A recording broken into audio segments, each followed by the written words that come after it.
I felt disgusted inside my own body.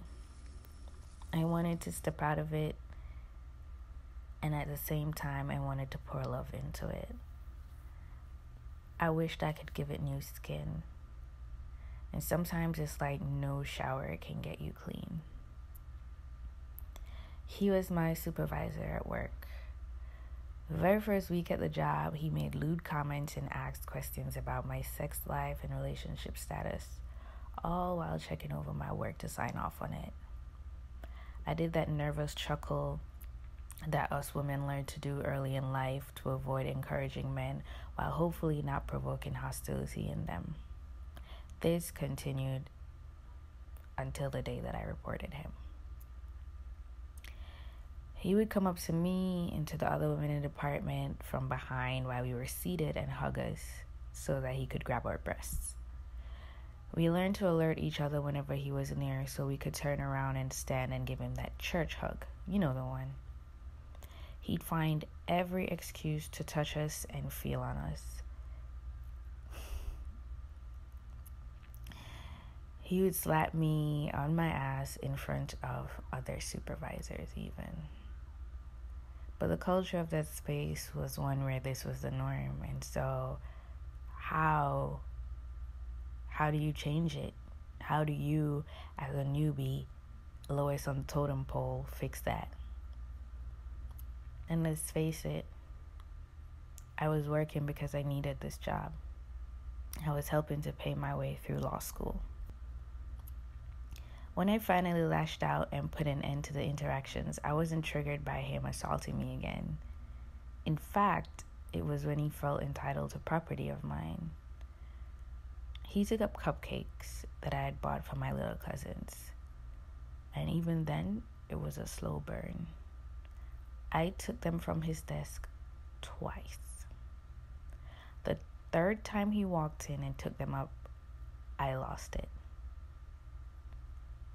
His time was up. At least with me it was. I didn't violate him like he did me. I just cussed him out.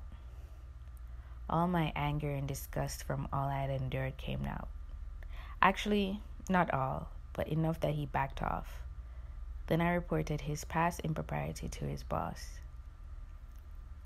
I was treated like a pariah by many in the department, including another supervisor who I had to formally make a statement to about what I wanted to do about the whole incident.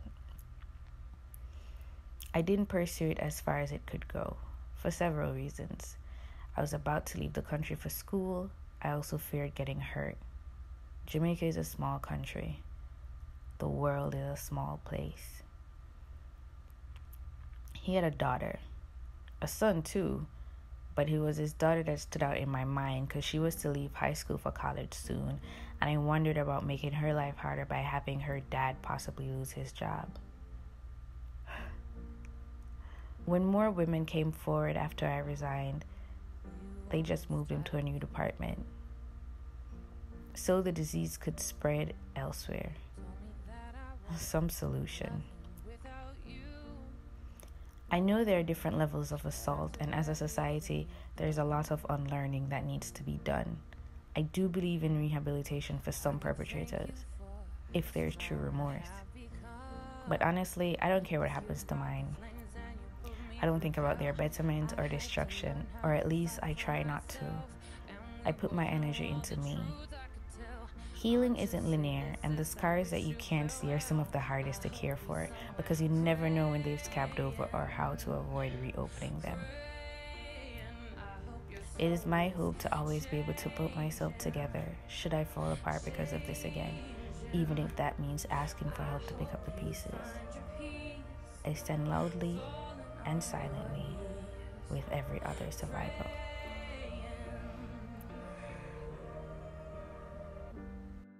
I'm proud of who I am.